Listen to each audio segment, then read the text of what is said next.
안녕하십니까. 공병호TV의 공병호입니다. 여러분의 후원이 부정선거 의혹 사건의 실체를 명확히 밝히고 국내에 널리 알리려는 공병호TV 활동에 힘을 다할 것입니다. 방송 시작하겠습니다. 21대 총선의 사전투표 데이터는 자연 숫자가 아니라 가공 숫자다. 21대 총선의 사전투표 데이터는 자연 숫자가 아니라 조작 숫자이다. 시 교수님 이야기입니다. 일반적으로 조작 숫자들은 어떤 수학 방정식을 만족하는 수들로 제작되는 경우가 많습니다. 이런 이유 때문에 수학 방정식은 조작수를 제조하는 조작 기계라고 말할 수 있을 것입니다. 아주 중요합니다. 일반적으로 조작수들은 어떤 수학 방정식을 만족하는 수들로 제작되는 경우가 많습니다. 이런 이유 때문에 수학 방정식은 조작수를 제조하는, 만들어내는 조작기계라고 말할 수 있습니다. 한마디로 수학자의 눈에는 21대 총선의 사전투표 통계는 조작기계로 제조된 숫자들로 가득 차 있습니다. 여러분 기억하시기 바랍니다. 대한민국에서 2020년도 4.15 총선에서 사전투표에서 만들어낸 그 데이터와 통계라는 것은 조작기계로 제조된 숫자들로 가득 차 있다는 겁니다. 아주 중요한 메시지입니다. 시 교수가 쓴 조작수의 개념을 이해하기 위한 3가지 수학 실험을 여러분 소개해 드리겠습니다. 이 실험에 대한 그 글은 여러 차례에 걸쳐서 받았습니다만은 이것을 재구성해서 그냥 제가 인위적으로 그냥 설명을 드리기보다도 내용을 그대로 찬찬히 읽어주면서 간간히 저의 간단한 설명을 더하는 것이 여러분이 핵심을 파악하는 데 도움이 되겠습니다. 작위수, 작위수입니다. 자연 숫자는 작위수란 것은 가공 숫자입니다. 인공 숫자는 무작위수, 인위적이지 않는 자연 숫자와 개념적으로 구별되는 수로서 흔히 어떤 특수 목적을 위해 만들어진 수들이거나 어떤 문제를 해결하는 데 필요한 대수 방정식의 답으로 얻어진 수이기도 합니다. 여러분, 작위수, 인공수, 가공수, 조작수, 이것은 바로 대수 방정식의 답으로 얻어진 수일 가능성이 높다는 겁니다. 자연 숫자가 아니고 아주 중요한 이야기입니다. 작위수, 가공숫자라는 것은 무작위수와 개념적으로 구별되는 수로서 어떤 특수한 목적을 달성하기 위해서 21대 총선에서 특정 정당의 승리를 위해서 인위적으로 만들어진 그 숫자는 보통 생활인이나 정치인 눈에는 그냥 숫자지만 수학자 눈에는 대수 방정식을 통해서 만들어진 수이기 때문에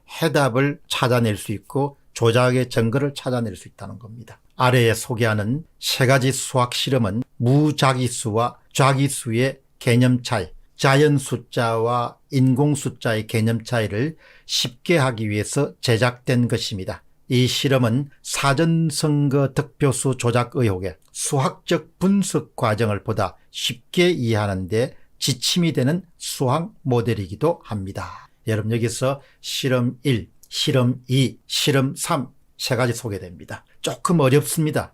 그렇지만 너무 쉬운 것만 들을 게 아니고 조금 어려운 것을 지적으로 한번 도전해 보는 것도 굉장히 중요합니다. 실험 1은 조작이 전혀 없는 상태입니다. 실험 2는 어중간하게 조작이 된 겁니다. 실험 3은 완벽하게 조작한 겁니다. 21대 총선의 사전투표는 실험 3에 속합니다. 완벽하게 조작한 겁니다. 그것을 수학자가 증명해낸 겁니다. 그것을 간접적으로 이해하기 위해서 이 시 교수님이 친절하게 우리에게 실험 1, 실험 2, 실험 3를 무작위, 자연 숫자로부터 실험 1로부터 시작해서 중간에 실험 2, 그리고 마지막에 실험 3, 작위수, 가공수까지 여러분들 전체를 설명을 해드리겠습니다. 실험 1입니다. 자연 숫자입니다. 개입하지 않고 조작하지 않은 겁니다. 0과 1 사이에서 2개의 실수, 소문자 X와 소문자 Y를 무작위로 뽑는 실험이다. 여러분, 여기서 이제 우리는 지금까지 소문자 X라는 것은 특정 후보의 관외 사전 득표수,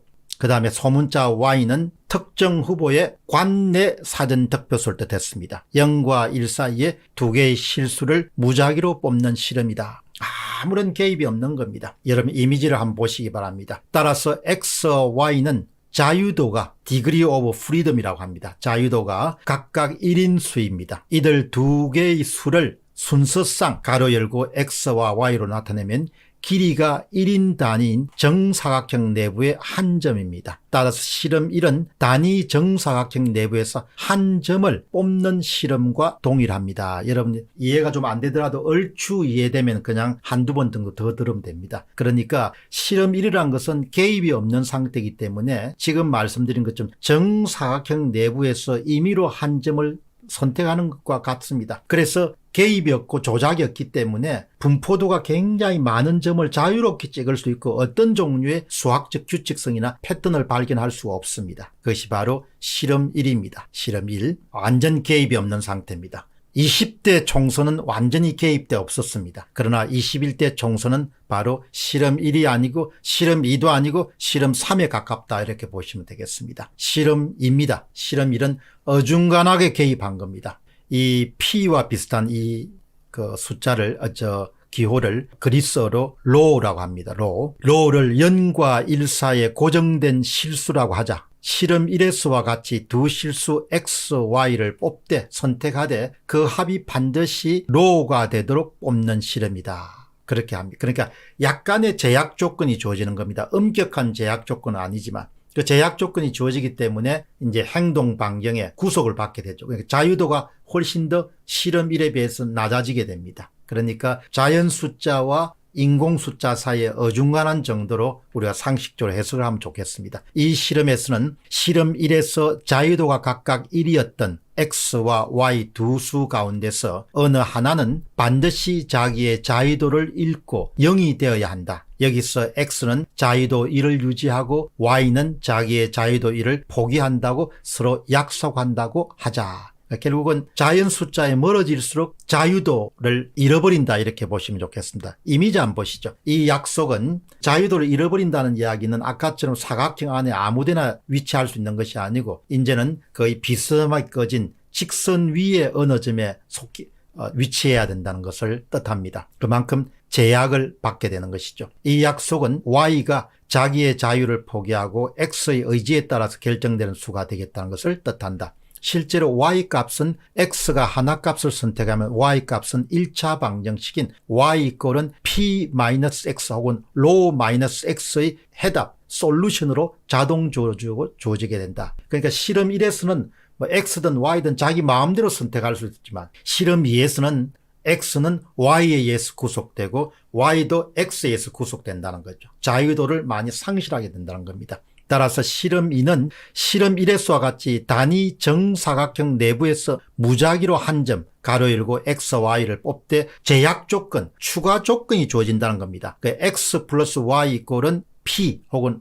P를 만족하도록 뽑는 실험이다. 그러니까 어느 정도 이렇게 훈련을 좀 받으신 분들은 금세 이해를 하겠지만 일반인들은 이게 조금 이해하기가 쉽지 않지만 어쨌든 제약 조건이 더해질수록 선택의 폭이 점점 줄어든다는 것이죠. 그것이 바로 실험 2를 뜻하는 겁니다. 이 실험에서 X는 자유도 1을 유지함으로써 Y는 자유도가 0인 수가 되고 Y의 값은 X의 변수의 값에 따라 결정되는 수이며 Y꼴은 P-X의 값으로 결정된다. 그러니까 아주 쉽게 이야기하면은 X가 자유도를 1로 가지면 Y는 자유도가 0이 되는 것이죠. 또 Y가 자유도를 1을 가지면 X는 자유도가 0이 되는 겁니다. 이렇게 항상 마음대로 선택할 수 없다는 겁니다. 항상 사선, 줄을 끈 직선 위에 위치해야 된다는 거죠. 이렇게 결정된 X와 Y의 순서상인 가로 열고 X, Y는 좌표 평면에서의 직선 Y꼴은 X-P 위에 한 점이 돼야 된다. 아무데나 놓일 수 없고 반드시 사선 위에 한 점이 돼야 된다. 따라 실험 2는 직선 P-X 위에서 한 점을, 하나의 점을 선택하는 실험과 동일하다는 거죠. 실험 1에서는 사각형 안에 무조건 자기 마음대로 위치할 수 있지만 실험 2에서는 반드시 비스듬하게 끈 사선 Y=X-P라는 그 위에 한 점을 선택할 수밖에 없다는 거. 자유도를 엄청나게 상실한다는 거죠. 실험 2에서의 추가 조건 때문에 점 X와 Y를 뽑는 영역이 2차원 영역인 단위 정사각형에서 1차원 영역인 직선으로 대폭 축소되었다는 사실에 유의하면 추가 조건이 엄청난 외부의 힘임을 실감할 수 있다. 참 여러분들 실험 1에서는 사각형 안에 어디다 위치할 수 있다. 그러나 실험 위에는 엄청난 외부의 힘이 주어져 가지고 제약 조건이 주어가지고 반드시 직선 위에서만 위치할 수 있다는 거예요. 그 2차원에서 선택할 수 있는 그런 영역이 1차원으로 한정돼 버린 겁니다. 실험 2에서의 P는 사전선거에서 미리 설정한 후보자의 조작된 득표율을 해석하면 X와 Y는 조건 X 플러스 Y 이퀄 P 하에서 나중에 결정되는 것으로 X는 사전선거 관내 득표율을 의미하고 Y는 사전선거 관내 득표율을 해석된다. 여러분 이거 다시 한번 설명하겠습니다. 여기서 X라는 것은 특정 후보의 관외 사전득표수입니다. Y는 특정 후보의 관내 사전득표수입니다. 실험 2에서는 X가 자유도를 크게 가지기 때문에 X가 마음대로 선택하더라도 Y는 선택권이 전혀 없는 겁니다. 그러니까 X에게 특정 후보의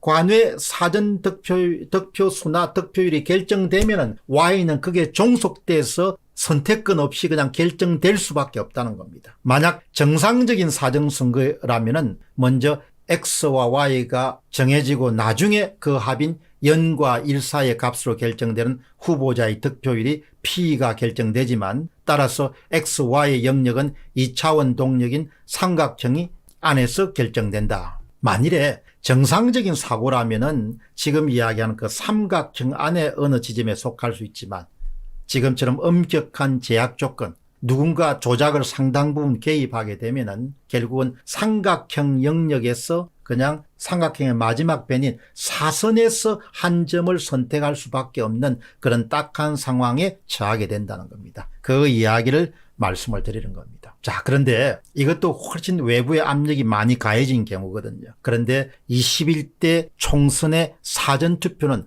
훨씬 더 강력한 조작이 행해진 경우이기 때문에 바로 실험 3에 해당합니다. 실험 3을 여러분 집중적으로 한번 들어보시죠. 실험 3은 아무런 자유가 없습니다. 그냥 정해진 데 그냥 가야 되는 겁니다. 아무런 자유도가 없습니다. 실수 실험 3입니다. 실수 감마를 그 다음에 로, P하고 비슷합니다. 로와 다른 0과 1 사이에 고정된 수라고 하자. 감마와 그 다음에 로입니다. 감마, 로. 실험 2S와 같이 두 실수 X, Y를 뽑되 추가 조건이 주어진다. 여기서 추가 조건이라는 것은 소문자 Y를 소문자 X로 나눈 것 이꼴은 감마입니다. 이 감마라는 것은 특정 후보의 관외 사전득표수를 관내 사전득표수로 나눈 그 값이 상수입니다. 감마를 만족하도록 뽑는 실험입니다. 이런 추가적인 조건이 주어지게 되면 꼼짝 맙니다. 바로 그것이 21대 총선의 사전투표 결과치입니다. 한번 들어보시죠. 자유가 전혀 없는 겁니다. 그냥 외부에서 완벽하게 조작을 해버린 겁니다. 이 실험에서는 실험 2S에서 자유도가 1인 X마저, 소문자 X마저 자기의 자유도 1을 완전히 잃어버리고 두 수인 소문자 X와 소문자 Y, 다시 한번 말씀드리겠습니다. 소문자 X는 특정 후보의 관외 득표수입니다. 소문자 Y는 특정 후보의 관내 득표수입니다. 이 두 개의 수가 모두 자유도가 0이 되어버린다예요. 0이 되어버린다예요. 실제로 두 수인 소문자 X와 Y 값은 연립방정식의 해로 솔루션으로 해답으로 결정되는 수이다. 여러분 기억하시기 바랍니다. 연립방정식에서 결정되는 겁니다. 조작기계에서 결정되는 겁니다. 21대 총선의 사전투표에 드러난 데이터라는 것은 연립방정식의 해입니다. 해. 연립방정식의 솔루션입니다. 연립방정에서 나온 값입니다. 사람들이 선택한 값이 아닙니다. 여러분 여기서 연립방정식이라는 것이 소문자 X 플러스 Y 이꼴은 로, P와 비슷하게 생긴 거고 Y 이꼴은 감마 곱하기 X입니다. 이 두 개의 연립 방정식이 우리가 뭐라고 부릅니까? 그것이 바로 선거 조작 방정식, 선거 조작 연립 방정식, 선거 조작 방정식이라고 부르는 것이 바로 두 개의 방정식입니다. 소문자 X 플러스 소문자 Y 이꼴은 로, 소문자 Y 이꼴은 감마 곱하기 소문자 X, 이것이 바로 선거 조작 방정식입니다. 한번 보시죠. 이미지 한번 보시죠. 실험 3은 실험 2S와 같이 직선 Y 이꼴은 P-X 위에서 점 XY들을 뽑되 추가 조건인 추가 조건이 주어집니다. 추가 조건인 소문자 X에 소문자 Y를 나누는 것이 감마를 만족하도록 뽑는 실험이다. 그러니까 아주 강력한 실험 1에서는 아무 제약 조건이 없었고 실험 2에서는 y = p-x라는 사선이 주어졌고 그 다음에 또 실험 3에서는 더 강력한 외압이 주어졌습니다. 그것은 바로 특정 후보의 관외 득표수를 관내 득표수로 나누면 이꼴 감마 상수가 나옵니다. 이 상수란 조건은 하나 더 주어졌으니까 이 실험에서 추가 조건은 기울기가 1을 감마로 나눈 것의 직선의 방정식이고 따라서 y 꼴은 1을 감마로 나눈 것의 곱하기 x이므로 실험 3은 결국 두 직선 y = p-x와 그 다음에 y 꼴은 1분의 r분의 1 곱하기 x의 교점, 그러니까 여기 이런 사선과 직선이 마주치는 교점에서 xy, x2가 결정될 수밖에 없다는 겁니다. 교점인 가로 열고 스몰 x1, 스몰 x2를 뽑는 실험과 동일하다. 엄청난 조작이 주어졌다는 겁니다. 그 조작이라는 것은 엄청난 제약 조건이 주어졌다는 겁니다. 여러분 정말 멋있는 이야기죠. 이 실험에서 뽑은 가로 열고 소문자 x1과 소문자 y1은 추가 조건 때문에 실험 2에서 점 가로 열고 소문자 xy를 뽑는 영역이 1차원 도형인 직선에서 0차원 조건이 한 점으로 한정됐습니다. 여러분 기억하시기 바랍니다. 처음에는 정사각형 안에서 선택할 수 있고 그 다음엔 직선 위에서 선택할 수 있고 이제는 직선도 아니고 그냥 한 점을 찍도록 그냥 강제당하는 겁니다. 0차원인 한 점 가로 열고 x1, y1으로 엄청나게 축소되어 버렸다. 추가 조건이 그만큼 강력한 외부 힘임을 의미한다. 그러니까 조작을 단행한 자들이 완전히 조작값을 강제로 해가지고 자연 숫자를 완전히 파괴시켜버린 겁니다. 그것이 바로 실험 3이고 실험 3과 엇비슷한 상황이 21대 총선의 사전투표에서 발생하게 된 겁니다. 다시 여러분 한번 들어보시죠. 실험 3에서 실수 감마를 사전선거에서 참여한 관내 투표자 수 대문자 X와 그 다음에 관내 투표자 수 대문자 Y의 비율인 X를 Y로 나눈 것을 해석하고 그 다음에 P를 사전선거에서 후보자와의 조작된 득표율로 해석하면 교점 가로 열고 스몰 x1과 스몰 y1의 관계식은 x1을 y1으로 나눈 것 이꼴은 대문자 x를 대문자 y로 만족시키므로 파일 정리 3에 이야기한 것처럼 소문자 x1과 y1은 모두 조작된 관내 투표일 것이다. 여기서 x1이라는 것은 특정 후보의 1번 후보의 관내 득표수고 y는 1번 후보의 관내 득표수인데 모든 이 숫자들이 관내와 관내 불문하고 이것이 조작된 수라는 겁니다. 정상적인 사전선거라면 x1과 y1의 값이 직선 위에 무수히 많은 점들 중에서 교점 x1, y1으로 결정된 가능성은 0이므로 너무 충격적인 조작이다. 충격적인 조작이라는 거죠. 마찬가지로 2번, 3번 후보의 조작 득표율을 각각 P1과 P2로 설정하면 교점 X1, Y1, 2나 X1, X2, Y2나 X3, Y3는 모두 다 이런 X2를 Y2로 나눈 것 이꼴은 X3를 Y3로 나눈 것 이꼴은 대문자 X를 Y로 나눈 것을 만족하므로 따라서 모든 X2, Y2, X3, Y3는 모두 다 조작값이라는 거죠.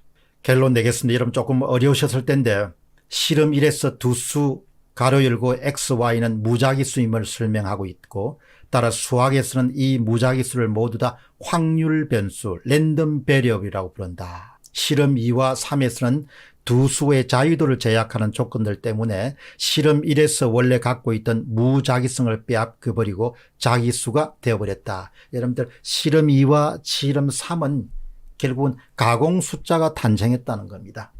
21대 총선의 사전투표는 자연수가 아니고 가공 숫자입니다. 그 실험 2와 3이 가공 숫자가 어떻게 만들어진가를 간단하게 정리한 겁니다. 이와 같이 어떤 수의 방정식과 같은 제약 조건을 만족하는 수들은 무작위성을 상실한 인위적인 수가 되어버린다. 그러니까 기본적으로 21대 총선의 관내 사전투표와 관내 사전투표란 것은 방정식과 제약 조건을 만족하는 수들이기 때문에 기본적으로 무작위성을 상실한 인위적인 수, 일종의 가공 숫자가 될 수밖에 조작되었다는 겁니다. 다시 말하면 이런 인위적인 수는 외부의 강압, external force가 가해진 조작수라는 겁니다. 21대 사전투표에서 만들어낸 데이터와 통계는 모두 다 외부의 강압, 외부의 조작, 범죄자의 개입에 의해 가지고 만들어진 조작 숫자란 겁니다. 일반적으로 조작 수들은 어떤 수학 방정식을 만족하는 수들로 제작되는 경우가 많습니다. 이런 이유 때문에 수학 방정식은 조작수를 제조하는 조작기계라고 말할 수 있습니다. 수학 방정식은 조작수를 제조하는 조작기계라고 말할 수 있습니다. 이번에 시 교수님이 찾아낸 선거 조작 방정식, 선거 조작 연립 방정식은 바로 조작수를, 조작된 수치를 제조하는 일종의 조작기계라고 말할 수 있습니다. 조작기계를 찾아낸 겁니다. 수학적으로. 한마디로 21대 총선의 사전선거 결과는 실험 3과 일치합니다. 자유도를 완전히 잃어버리고 수학 방정식, 조작기계에 따라서 만들어진 가공 숫자입니다. 따라서 법정에서 강력한 증거로 채택될 수 있을 것으로 봅니다. 시 교수님이 정말 원로 교수님답게 한국의 현안 문제를 자기의 전문 지식으로 이렇게 잘 풀어서 설명해 줘서 거듭 감사드린다는 그런 말씀을 좀 전하고 싶습니다. 조작됐습니다. 과천의 시연을 100번 천문하더라도 조작된 사실을 덮을 수가 없습니다. 은폐할 수 없습니다. 제거할 수가 없습니다. 공병호TV의 공병호였습니다. 감사합니다. 멤버십 후원자들을 위한 질문 코너를 시작하겠습니다. 오늘 댓글을 남겨주신 분은 5월 27일 날 방송됐던 우파 분열하다라는 그런 방송을 보고 송준님이 짧은 댓글을 남겼습니다. 디지털 보수와 아날로그 보수 차이는 감각의 차이, 결과는 부상과 쇠퇴. 보이는 세계를 이해하는 쉽지만 보이지 않는 세계를 이해하는 일은 쉽지가 않습니다. 잘 아는 세계를 이해하는 일은 쉽지만 잘 모르는 세계를 이해하는 일은 쉽지가 않습니다. 익숙한 세계를 이해하는 일은 쉽지만 모르는 세계를 이해하는 일은 쉽지가 않습니다. 마음의 문을 열고 배움의 문을 활짝 열고 자신을 낮추어야 시대의 흐름에 뒤처지지 않을 것입니다. 송준님처럼 멤버십 프로그램에 후원자로 가입하신 분들은 질문이나 댓글을 남길 수가 있고 여기에 대해서 제가 답하는 시간을 갖고 있습니다. 여러분은 공병호TV를 통해서 시야와 안목을 확장할 수 있고 동시에 새롭게 문을 연 새로운 유튜브 채널 영어방송 GONG 공TV나 GONGBYEONGHO를 누르시게 되면 여러분들이 구독하실 수가 있고 그 구독이 한국 문제를 세상에 널리 알리는 데 큰 힘을 더할 것입니다. 감사합니다.